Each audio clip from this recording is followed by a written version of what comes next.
Did you know? The Minish are likely based on a race of tiny humans from Ainu folklore known as the Koropok Guru. Like the Minish, these beings are often portrayed as carrying leaves and as small as thumbs. It's also possible that Minish Cap's developers took inspiration from European folklore. The Minish that live in towns behave very similarly to the brownies of British legend and similar European tales. Brownies are said to help with household tasks and try to please people in exchange for gifts, but hate being seen. These same traits can be seen in the Minish, although they seem to act more selflessly. At one point in the game, the Minish help the shoemaker Rem finish the Pegasus boots as he sleeps. This plot point is based on the Brothers Grimm tale, The Elves and the Shoemaker. In the tale, a poor shoemaker repeatedly buys leather, goes to bed, then wakes up to a finished pair of shoes in the morning, which he sells for a high price. He eventually finds that elves have been making the shoes for him at night. The shoemaker and his wife then decide to make clothes for the elves to thank them, but this gesture frees the elves of their servitude, and the shoemaker never sees them again.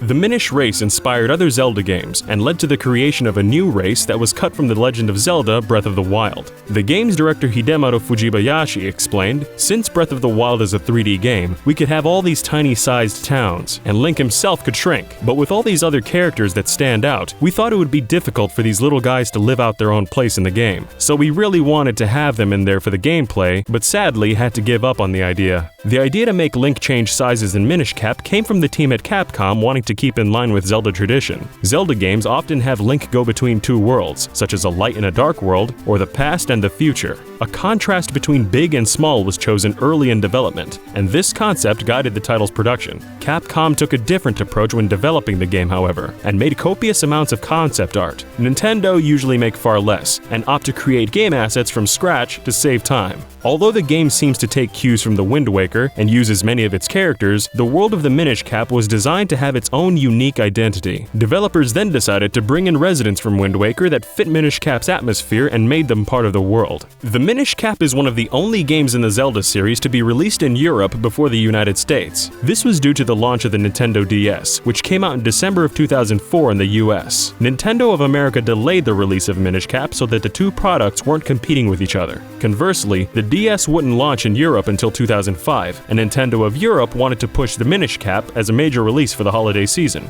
The Minish Cap was also available in Europe as part of a limited edition release that included a special Zelda-themed Game Boy Advance SP. Out of all of the limited edition packages produced, 6 of them contained a special golden ticket. Anybody who found one of these tickets would receive a 24-karat gold-plated Game Boy Advance SP. Only 7 of these systems were made. 6 were given to golden ticket holders, and the 7th was given away as part of a magazine promotion.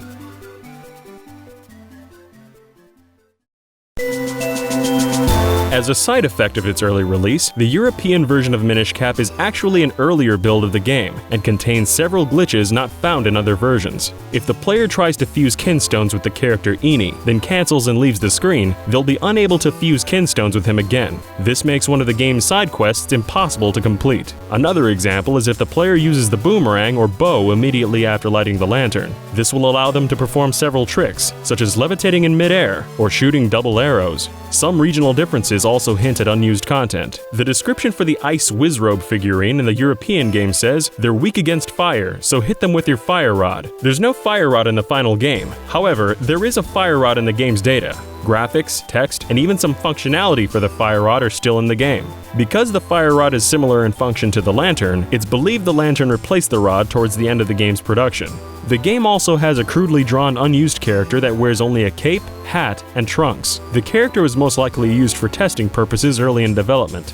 3 items used to debug the game still exist within its data. They're named Cell Overwrite Set, Enemy Set, and Mega Crush. Only Cell Overwrite Set is still functional, and lets the player copy and paste surrounding tiles and edit the environment. Some of the Minish Cap's unused content also references other games. There are 3 unused stained glass windows. These were originally meant to be part of Hyrule Castle, and depict Valu, Jabun, and the Great Deku Tree from Wind Waker. Similarly, the 3 Goddess Pearls from Wind Waker also exist within the game, but are left unused. It's unclear whether they would have played a significant role in the game. Zols, Gels, and Podoboos from The Legend of Zelda Four Swords also exist in the code of Minish Cap. By hacking, the Zols and Gels can be spawned in one of 3 colors, and the Potaboo can be modified to split into a different number of mini Potaboos when hit. There's an interesting secret in the Caster Wilds area that can't be seen under normal circumstances. Outside of the playable area of the cave, there's Japanese text that says Mogura, which means mole. Considering the cave needs to be dug out, this writing seems to be a reference to the mole mitts item.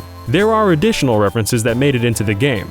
The mushroom-like puffstool enemy shares its name with a similar-looking creature from the Pikmin games. However, these enemies do not share a name in the Japanese versions of their respective games. This means either the localization team wanted to add in a nod to Pikmin, or they reused the same name by accident. Another possible reference is that Vati's laugh seems to be a shortened version of the Happy Mask salesman's laugh from Majora's Mask.